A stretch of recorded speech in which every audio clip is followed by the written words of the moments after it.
why did we need to rebrand? I really looked at the landscape and said, okay, we've been working with this visual identity for, at this point, like I think it was about 7 years. And all of the visual brand was really based on signature and paper-based agreements, and thinking of like Post-it notes and all these things. And so we said, okay, well, that was great for an e-signature based business. But now to tell this bigger story of intelligent agreement management, where you need to create and manage all of these robust agreements, we needed a new visual identity to tell that story and to really like hammer the point home that this is not the same Docusign that you know. It's a bigger, more robust solution. Hello and welcome to Best Story Wins. I'm your host, Josh, and I'm joined by my co-host, Jason. And today our guest is Carla Weis of Docusign. Hey, Carla. Thanks for joining us today. Hi, Josh. Hi, Jason. It's great to be here. Hey, Carla. So, Carla, I'm sure at this point everyone's familiar with Docusign, but for our listeners, can you give an overview of what you do there at the company? Yeah, absolutely. Like you said, most people know Docusign or have signed with a Docusign, before in their life. And I lead our brand and creative function. So I'm the VP of brand. And what that means is me and my team oversee and govern the visual and verbal identity of our brand. So what we look like, how we show up, what we feel like, and now even what we sound like, which is super exciting. And yeah, it's an amazing company. Docusign is 22 years old, which is somewhat old in tech. And so we have this really rich legacy that my team is chartered with, making sure is, maintained, but also built for the future as well. That's really cool. And you have a cool background. You've been agency side and now brand side. Can you tell us a bit of your backstory and what led you to this role? Absolutely. Yeah, I got my start in my career in a more traditional agency setting, doing like a lot of brand work for consumer packaged goods brands, working with, a Black & Decker kitchen. So think like blenders and toasters. And then later in my career, I transitioned, staying in the agency space, but moving into tech, which was a really interesting transition. I really didn't know much about tech at the time, and still, leading projects, strategy, copywriting, and design for doing a lot of websites, basically. We would come into a tech firm and build maybe their first website if they were a startup, or in the case of, our agency, we started building into more bigger and richer clients. And towards the end, Docusign actually became a client of ours. And so at the agency at the time, I owned it with some partners, and we had been working with Docusign as a client for, I think, like 1.5 to 2 years. And interestingly, this was at the start of the pandemic, they asked us, do you want to come in-house? And so we essentially made the hard decision, but I think the very right decision at the time, to end the agency and to actually now move into Docusign. So it was my first and is my first in-house job. And I've been here for 5 years, and all of us who came over from the agency are actually still at Docusign, which is really fun. But we've grown the team beyond that. And it's been really interesting to be now on the quote unquote client side, and now like interviewing agencies or retaining agencies, when before I was in the agency seat. So I've seen both sides now. Oh, that's really cool. So if you work in tech, you probably saw that Docusign rebranded. There's a lot of excitement around that. I think it was one of the better rebrands over the last couple of years. Curious to understand, like, what was the catalyst behind that move? You mentioned that the company's 22 years old. Like, why now? Yeah, what a great question. I mean, when you're dealing with a company, like I said, this old with this many customers, Docusign globally has nearly 1.7 million customers. So, I mean, that's huge numbers. That's consumer grade numbers of customers. And we have over 1 billion users.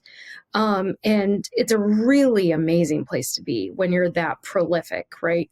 And people know you by name, especially here in the United States, but not just the US, now globally as well, in EMEA, APJ, and so on. And it's been a really interesting journey, having now worked at the company for 5 years and seeing lots of iterations of company strategy or new leadership coming in. And our brand before, our visual brand and even our verbal brand, they were pretty good. They had a lot of like identifiable assets that we would say, logo marks and typefaces and other things. However, we decided in late 2023 that we were going to pivot the company's product strategy, and we were going to change from being a singular e-signature solution to a full agreement platform. And so what we like to say is that every business around the world, no matter your size, no matter your industry, no matter what role you play in that business, whether you're in HR, legal, et cetera, every single business uses agreements to get work done. So if you think about it, like, a small agency, of course, has lots of agreements, right? They have employee agreements if they're bringing on designers or writers. They have contracts with their client base that govern things like payment terms and deliverable due dates. And so all of these agreements are really critical for how work gets done. And for 99% of use cases, most people thought of Docusign as just the moment where I need to go get the signature. And so businesses create their agreements in some sort of like word processor, and then download a PDF, upload that PDF to Docusign, get that signature, and then download. And that's been awesome, right? Like that literally revolutionized the world in 2003 when that became possible to get an e-signature, electronic signature, instead of just what we call a wet ink signature. And so that's an amazing legacy. However, now in 2025, businesses need to do so much more with their agreements. And really, we heard a lot of firsthand feedback from our customers asking us for more rich and robust solutions so that, we like to say move beyond the signature to where not only do you just, commit in that signature moment, but what we call the create phase. How do you create that document from scratch? Maybe you're using a template that's pre-approved by your legal team. You have to negotiate that agreement as well, right? So think of all of the emails going back and forth between like your legal counsel and your signer and the client. And maybe it's up to, 12, 15 people reviewing one single agreement.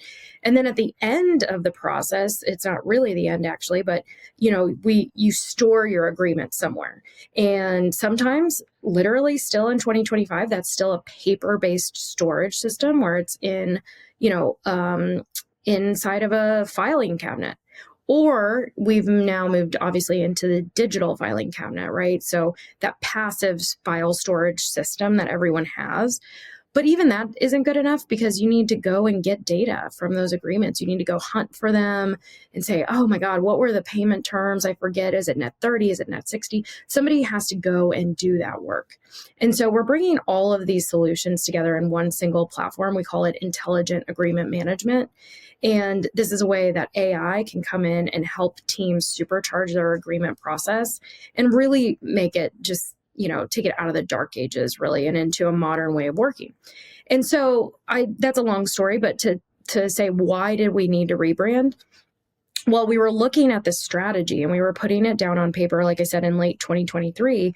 And we had a date in mind that we were going to launch this publicly to the world. It was going to be April of 2024. And we said, and I really looked at the landscape and said, okay, we've been working with this visual identity for, at this point, like I think it was about 7 years. And all of the visual brand was really based on signature and paper-based agreements and analog ways of working, right? So, thinking of like Post-it notes and all these things.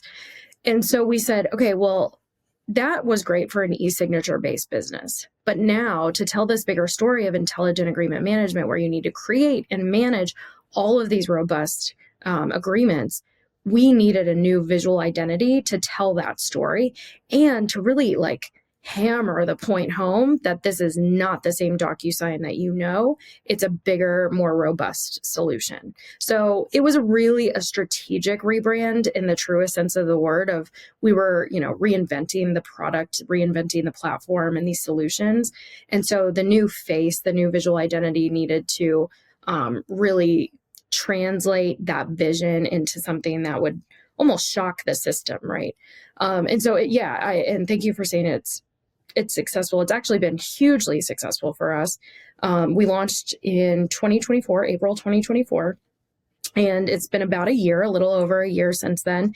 And we've actually seen a huge uptick in a lot of metrics like time on site, also performance in terms of performance ad. They're performing about 20% better than the previous brand.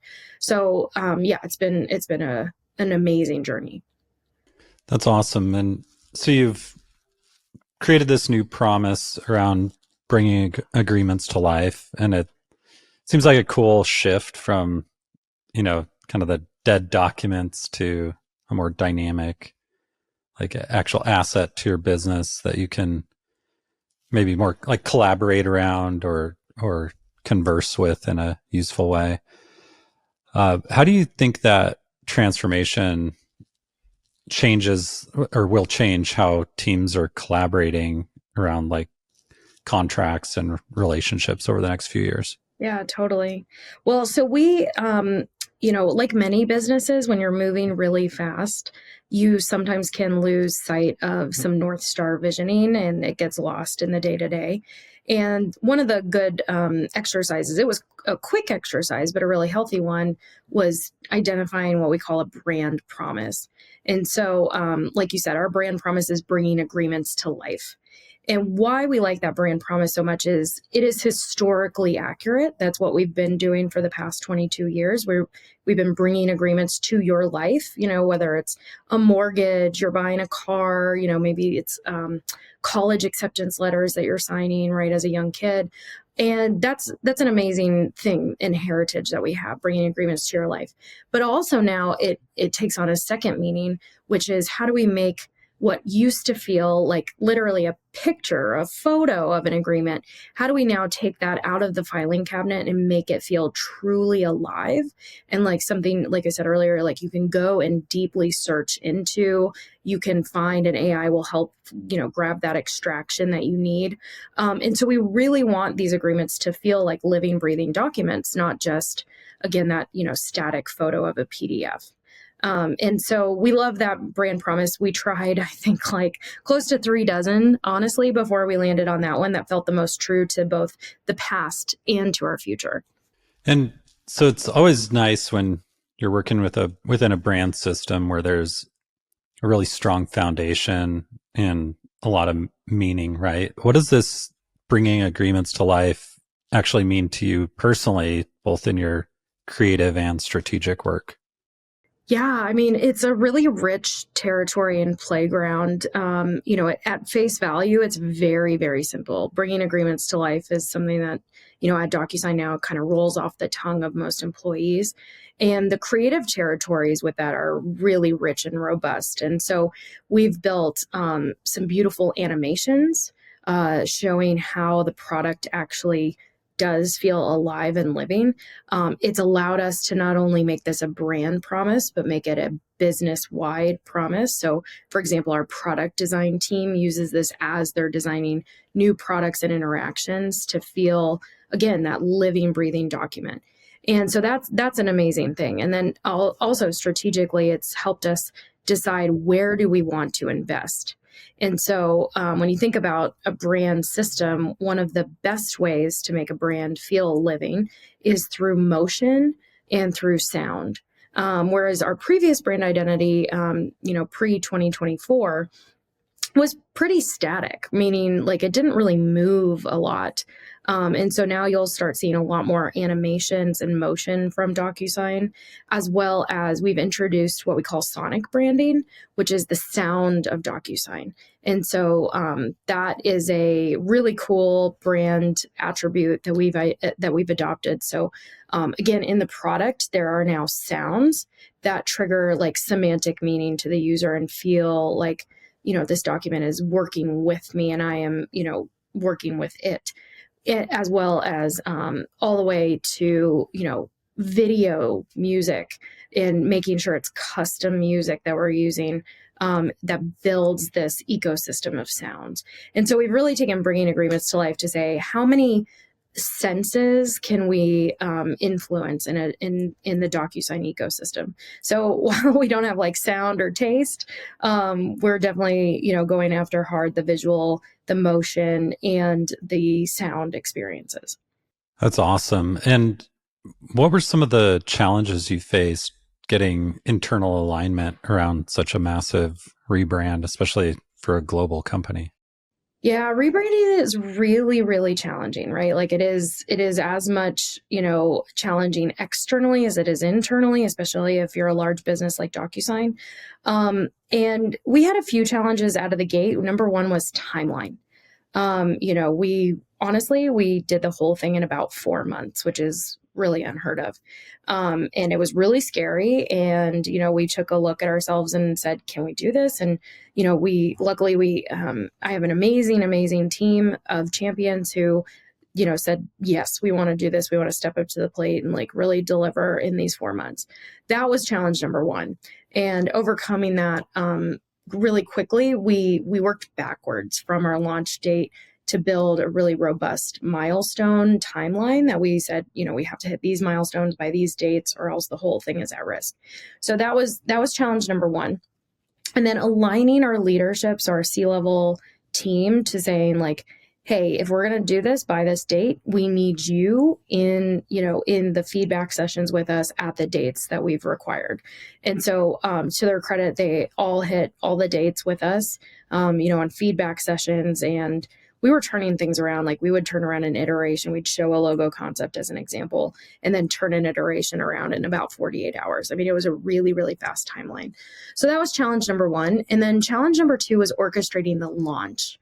And the launch itself is something that, if folks listening to this podcast are thinking about launching, I really, really recommend doing a rehearsal of your launch and maybe even doing that twice. So we decided, there's many ways to launch a rebrand. You can do it, sort of piecemeal, one property at a time. Or, what we decided to do was we wanted to make that big splashy moment. So we decided to rebrand and launch everything all at once, which is challenging for sure, but in the best way possible. It was a galvanizing moment for the company because we reached out to, honestly, every single team in the company and said, hey, you're going to have a role to play in this rebrand. For some teams, it was literally just swapping the logo asset. Other teams had a full, almost redesign, depending on what the property was. And so that challenge of, just saying, how are we going to launch this was, again, something that we addressed early. But we were able to, align the teams to come along for the journey. And we rolled out what we call a brand ambassador program, which is essentially what it sounds like, but different teams from the company adopted a brand ambassador, and that was the go-to person to help us launch the rebrand on launch day. So it was really challenging for sure, but I think we addressed those challenges. We would identify the risks early and figure out a way to get around them. That's really cool. It sounds like your agency background came in handy. Absolutely. Yeah. Oh my gosh, that's such a good point. And truly, I mean, I would say not all, but most of my team is from an agency background as well. So we all kind of think similarly and have that aggressive scrappiness that I think agency life teaches you. So while it was really daunting and scary, it was also something that we were like, hell yeah, we can do this. And it's our chance to put a stamp on this business. Yeah, that's super cool. So you talked a bit about the business and the brand evolution. Now that we're in 2025, we had about a year behind us. How would you define what the Docusign story is today, and how do you know that it's resonating with people? Yeah, absolutely. So like I mentioned, we coined the phrase intelligent agreement management. And that is a new category. We launched basically a platform and a category at the same time. There has never been a category for what it is we are trying to do. It's just not something that's existed before, which is amazing. And there's so much rich territory to go out and grab as a business when you're creating a new category. And at the same time, you have to teach and educate your existing customer base, but of course also new customers along the way. And so the story that we're telling is, you've loved us for e-signature for 22 years, and now we can do so much more. And we've used some different mnemonic devices to help customers understand what that is. For example, we have something called what we call our branded problem. And a branded problem is like what you're up against as a business. And I think every business can resonate with this branded problem. We call it the agreement trap. And that's where the data gets locked in static PDF files that you need to pull from to run your business. And you probably need those data pieces to integrate with other tools in your toolbox. So whether a business is using QuickBooks or ServiceNow or Workday, Docusign also has integrations with all of those suites as well. So it becomes this through line, like you decide and you commit to something when you create and sign that agreement. And now it needs to cascade throughout the rest of your business. And so we're telling that story, and it is indeed resonating with people. You asked, how do we know it's resonating? We've done a few different things, and they're all very, how would I put it, like qualitative, but it's been really amazing to see. So number one is we did what we called a social listening report after the rebrand. And a social listening report is where we went out and saw what were people saying about this rebrand. So that was on, sites like Brand New or X, or, Dribble or other places where LinkedIn for sure, where people were talking about the rebrand. And we heard a very common thing that says, this doesn't feel like an e-signature company anymore. And some people thought that was bad and some people thought that was good, but it actually didn't matter because that was the point. We are no longer an e-signature company. So that was number one. Number two is we held some focus groups with our existing customer base, and we would, show them assets or show them visuals or ask them questions like, what does this mean to you? And we heard a lot of resonant and sentiment for what we called the agreement trap. They were saying, yes, I definitely struggle with this. Now, maybe they're not saying the phrase agreement trap, but they know what that feeling is when you describe it to them. And then lastly, I would say, like I mentioned, we have seen just quantitatively data come back that says, I think it's our homepage is performing about 8% better than the previous brand, and our performance marketing is performing about 20% better than our previous brand. And so, that's a credit to the visual system, but I think also the message and the story that we're telling, where it's, hey, you've probably got an e-signature provider and it's probably Docusign, but you're struggling with the creation phase or you're struggling with the manage phase. And we're hearing a lot from our customer base that, they need these tools. And what is the role that content plays in really bringing that story to life and shaping the brand? Do you have, a framework you like to use, or just an overall philosophy on how content fits into bringing the brand to life? Yeah, that's a great question. I think right now, folks who interact with agreements the most have really interesting jobs. You could be a lawyer, right, who's reviewing the legal terms. You could be a HR, representative who is hiring people or offboarding people. And we like to tell the story of these agreement life cycles through use cases. So really, our content right now is really focused on the use case specifically, so that, we're speaking in the same language of that end user. So whether you're in HR or legal or procurement or finance, many brands say something like, we won't use jargon. And actually, we've kind of adopted the opposite approach. We actually like to use jargon when it makes sense and it illustrates to the end user that DocuSign actually knows their industry really, really well. And so, if it's healthcare, you definitely need to be HIPAA compliant. If it's government, we're FedRAMP certified. And those words don't mean anything to the outside world, but they really do to our customers. And so we're using content to really play up our Sage brand, that we are wise, we're somebody you can look up to and trust our credentials. That's really cool. I was just going to ask you about brand archetypes, and you touched on it right there. But I know it's a like a widely long contested topic. It sounds like you all or you see value in creating brand archetypes. Can you share a little bit about your perspective on what makes them useful and why you chose to create or anchor the DocuSign brand to an archetype? Absolutely. I love this question because it is a hotly debated topic. I mean, I see it all over LinkedIn. I've seen it on Twitter. Like, brand archetypes, I think at their worst are essentially seen as like, sort of voodoo or woo-woo science for brand, and it's not really based in anything real or concrete. And I think that can be true if you use them incorrectly. And also, just to take a step back for your listeners, I think, let's ground on what an archetype is. There are 12 universal archetypes that basically indicate and surpass language to say, when I think of let's say, caretaker, I think of this type of person or this feeling or this, mood comes to mind when I think of a caretaker. And a caretaker is one of the 12 archetypes. So, in our previous brand, we didn't really have this defined. It wasn't something that we had talked about. And of course, brands want to talk about brand personality. Who are we? How do we show up? What's the tone? What's the mood? And creating that personality really consistently is a really big challenge for brands, especially when literally business requires us to move so fast.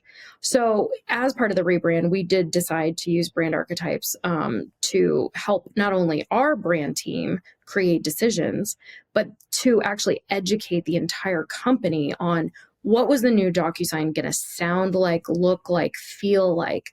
So our previous brand archetype, we didn't have them, but I would categorize it as what we call an everyman archetype. So, that classic, like, anybody can sign a DocuSign from anywhere in the world. And you can think of an everyman brand, maybe like an IKEA or a Target, like really accessible, really affordable, really like, accessible, like wherever you are. And that actually was not going to be true anymore with our new product and platform offerings. So we went through the brand archetypes exercise actually with myself and then our president of growth, as well as our CEO and many other C-level executives. And we brought everyone literally physically to a table together.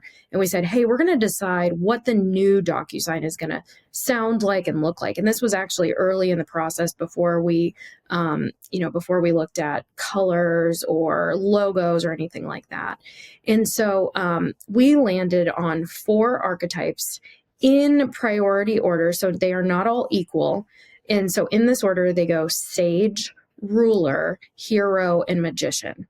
And so to break those down, the sage is that wise, savant that you look up to, that you respect. You can think of them almost like a professor. Other sage brands could be a Google or even a Harvard, right? A place and a source you go to for information, and it's trusted and reliable. Our second is ruler, and that can sound really grand, and I think it is really grand, but it is, again, something you look up to as the best, the most respected. You can think of this like a BMW or a Rolex, right? Like precision in their craft and really just like that high next tier echelon. So that's our second archetype. Our third is hero. And a hero is obviously somebody who comes along to save the day. And we hear this a lot. Actually, this was really reflected in our customer feedback sessions, but they think of Docusign as that second set of eyes, or somebody who's in their corner helping them get the deal done. And then lastly is magician. And so, a magician is very self-explanatory, but you can think of it like a Disney or a Dyson product where like they just feel almost futuristic, almost next level, and like a little bit like sparkly and ephemeral. And so that's our last archetype. So we don't use it as often, but it shows up. For example, we just launched a new AI engine called Docusign Iris. And Docusign Iris is the AI that powers the full agreement lifecycle. And it does genuinely can feel like magic, right? Like you can ask it a question and, a few seconds later you get the result. And so we use those archetypes to guide not only, visual identity for sure. I mean, that's actually how we ended up at our color palette. But we use those archetypes when especially when I'm creative directing or passing on feedback to other teams. They're really helpful mnemonics. And then the last thing I'll say is when you're choosing those archetypes, you're actively also choosing the choices you're going to leave behind. And so that's a helpful tool for us as well. So we're not an everyman brand. We're not a jester brand. We're not a caretaker brand. And so if work comes across my desk that feels like too comedic or something like that, that doesn't feel like a trusted sage brand, I will give the feedback, hey, that feels too gestury. And so how can you make it more like a sage, ruler, hero, or magician? So that's how we use archetypes. And we've found them to be wildly helpful. And actually later this year, we're going to be publishing a more robust version of our archetypes that will help teams use a grid system to say, okay, if I want to be a sage, I might be in the purple family of our color palette. If I'm a hero, maybe I'm more in the reds. And so that's going to be a really fun exercise as well. Okay, and you've also mentioned brand mascots in your writing before. What do you think makes them work in B2B, and why don't we see more of them? What a great question. I think mascots, number one, are really fun. Just, I think when you ask any brand person, what a dream project that they want to do, I think mascots are potentially high up the list for many people. And so, that getting the creative juices flowing around mascots is generally like really interesting and really can be quite easy. However, I think, they need to be really thoughtful and they need to be really consistent. And so we've dipped our toe into this water. We're actually currently at Docusign not committing to a full mascot yet at this time, but it is something that's on the table for exploration. And, of course, mascots have been around in consumer grade branding for honestly, essentially forever, right? You think of there's the Geico gecko, or you think of Coca-Cola's polar bears, or the Pillsbury Doughboy, right? These are characters that show up and do the work. And what I love about that is when they're deployed over time, no matter what age is, the person is, the consumer, or what, is going on in modern times, a lot of times these mascots really stand the test of time. I think the Geico gecko is honestly between 15 to 20 years old, which I think is really incredible. I like to call these identifiable brand assets. And so it's something that if you were to take away the logo, right, you take away the Geico logo or the Pillsbury logo and that mascot is still there, you know exactly who it is. And you know pretty much exactly what they are promising to you, right? Pillsbury is promising hey, we're going to help you get dinner on the table in a warm and quick fashion. And Geico is promising you, great savings. Call Geico for 15% off or whatever that tagline is. And so brand mascots really can do a lot of work for brands. And I do think we're actually going to start seeing these way more in B2B than we potentially have. MailChimp easily comes to mind as a B2B brand who's adopted a mascot, right? They have the little, I forget his name, but they have a little chimp and, they use it as a plushie or, socks or whatever. And that I think is really incredible. And they've been really consistent with that over the years. So while we don't currently have a mascot at Docusign, I think it's something that makes a lot of sense. I think potentially also as AI continues to grow and shift the landscape, people will wrestle with, should they personify their AI? And should it be a bot, or should it feel like a human, or should it feel like, I don't know, something else? And you'll see more characters being used, I think, in AI as well. Yeah, that's a great perspective. I don't, that doesn't seem to be fully settled yet, right? I think sometimes like the avatars land a bit too much in like the uncanny valley to be like maybe useful. And then got a lot of different kind of shifty shapes and sparkles out there to represent it, but probably some room for some original takes. Yeah, I think there is no playbook yet on AI branding, literally aside from the sparkle. We talked about this a lot at Docusign, and the rise of symbolism as a replacement for language is something I think is truly fascinating, right? For example, you have the Wi-Fi symbol, right? You can go anywhere around the globe and see the Wi-Fi symbol, and that means, this place I'm going to has Wi-Fi. And I think AI, the sparkle has literally, almost overnight become the universal indicator that AI is present where I am. It's not just a brand element, it's more of like a semantic element to the user that says like, hey, I'm interacting with AI right now.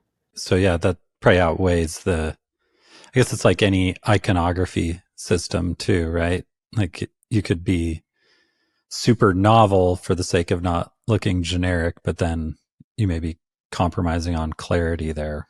I think somebody who's done it really, really well is Gemini, right? Google's Gemini.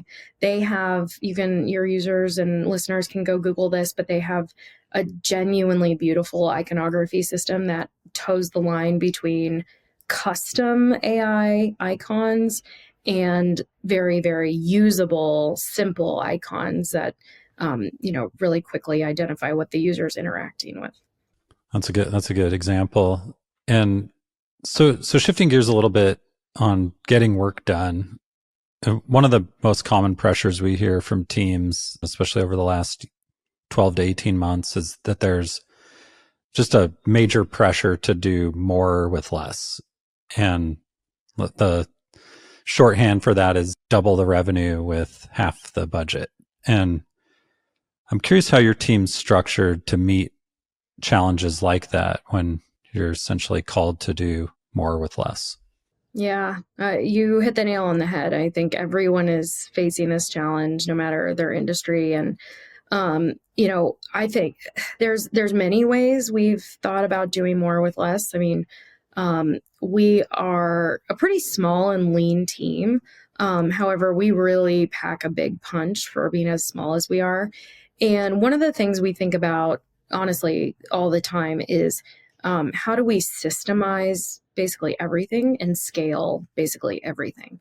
And so if I can't physically creative direct, work going on behalf of Docusign around the globe, how do I scale my brain or my thinking in a way that 7,000 Docusign employees can understand and also interact with in their own way? So, a good example of that we're still, I think, like exploring early days on, but we're feeling really good about is we are creating what we call self-serve creative. And what is self-serve creative? I think it's a term we've coined. I don't know if anyone else is using that, but self-serve creative is basically creating very, very locked down assets and publishing them to literally the entire business for usage. And so that's a pretty different approach for things like production design, where historically, your internal constituents have to go into a queue and they have to fill out a ticket and they have to ask, the creative team to make them their thing. And instead of doing that, we're flipping it on its head, and we're instead proactively publishing assets that, again, are super locked down. Like you can't, change the color. You have to use the Docusign color palette. You have to use the Docusign typeface. You have to use the logo system, of course. But you can go in and edit the copy. You can edit the CTA. You can change the photo in the photo library if you want. And we're doing that actually through Canva right now, which is a really amazing thing. I think Canva is kind of a slept-on tool for most enterprise brands, and they're really showing up with some strong features that we are using. So now we actually have 600 individual users inside of our Canva account, and they can go and make their own assets, and they don't have to get in line, and we don't have to do excess production design that frankly isn't very exciting or fulfilling. But it's still work that needs to get done and is valuable to the business. So that's one way we're doing more with less.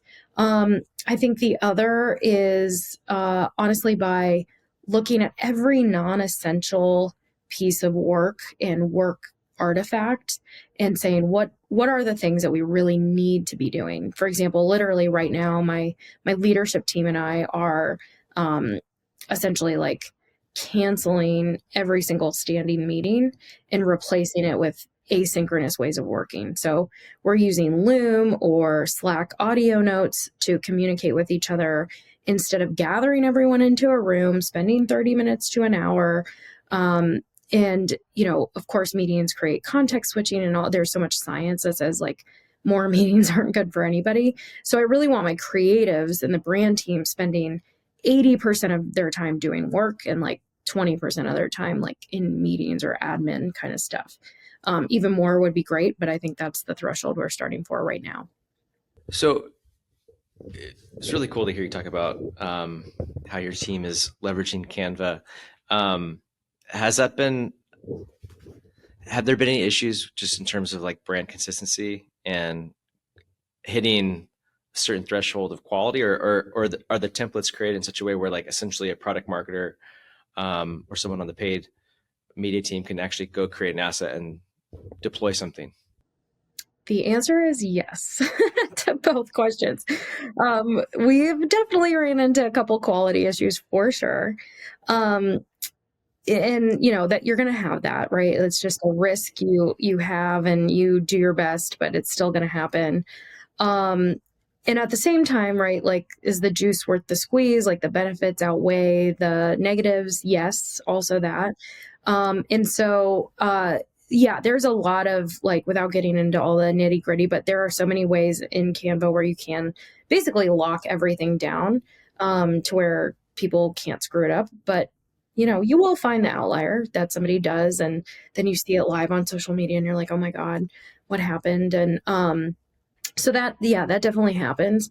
I think, to answer your other question, like paid media, great example. Product marketing, great example. Like these are teams who, also want to be creating work quicker, not having to get in the queue for creative. And they want to like A/B test and try new things. And so we're trying to empower them as best we can, as quickly as we can, to let them go do that, but within the brand guardrails. And I think then, it creates a really great feedback loop between those teams and the brand team to say, oh, we published, this kind of product tutorial video and it worked really well, and maybe we can do more of that. And so that's really awesome as well.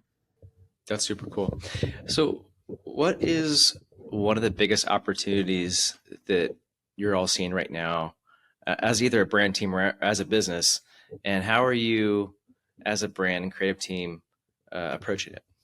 Yeah, I think one of our greatest assets as a business is specifically the existing customer base. Like I said, it's like 1.7 million customers. I mean, that's a huge number.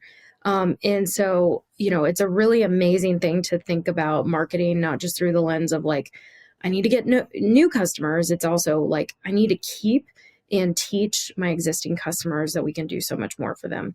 And so that puts a different kind of frame of reference on marketing. And we have some really amazing marketing counterparts who are doing, things like ABM and enterprise marketing that are going to help us grow that motion. So that's a really exciting opportunity for us. The other is something that I think is going to take between, honestly, 3 to 5 years. When you are creating a new brand identity for a 22-year-old business, you are going up against so much historical legacy to teach people that you can do more. And so that's a huge opportunity and also a huge risk, because if you just think of DocuSign as the e-signature solution forever, then we will not have done our jobs. But it's the danger is thinking that we've already done it just because we rebranded and launched a new category. It's like, well, we're just actually in early innings still. Still have a lot more to do there. And so I think, call me in 2027, 2028, and I'll hopefully have a really exciting update for you there.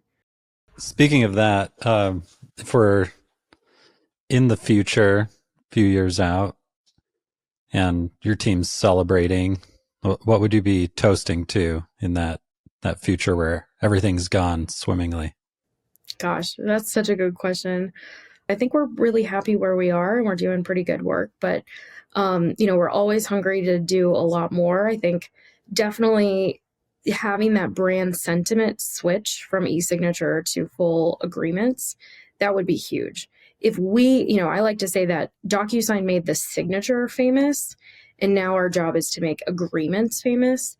And that's such a different task. And it took a long time to make signature famous, right? Like, it was legalized by President Bill Clinton in 2003 that you could even use electronic signature. So you can see, like, that's how much time has passed, to where now electronic signature, of course, feels like the norm, thanks to DocuSign. And so now our next challenge is to go back to those roots of being that pioneering, innovative brand, to make agreements famous as time passes. And so I think that's going to be the thing that if we can do that, like, we will be patting each other on the back and sleeping really good at night. And you might slip a mascot in there. Yeah. If we have a mascot doing the work for us, that'd be awesome too. The mascot's doing all the work. I like that.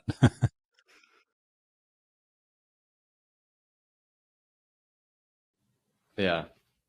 Yeah, that's cool. I mean, that's the topic of brand mascots is probably one of my favorites right now. I think we could talk for hours.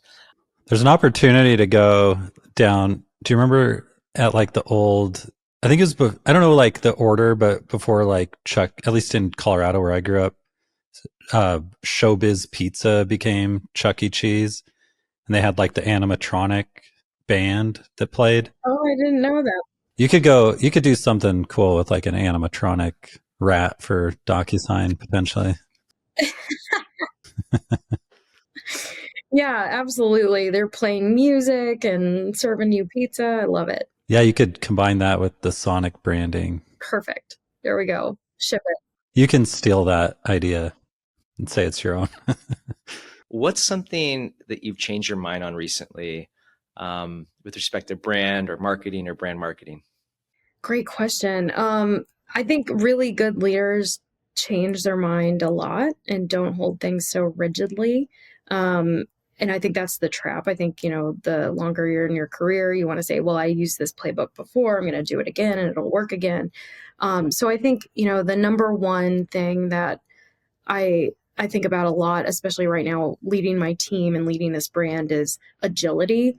So responding to the market, responding to your stakeholders in a really agile fashion.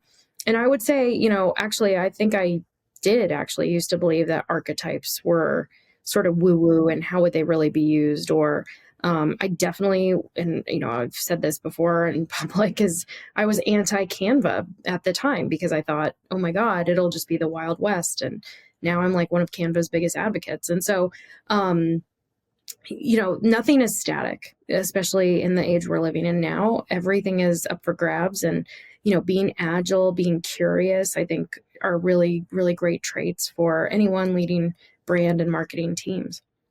So is there anything or anyone who you want to give a shout out to or mention?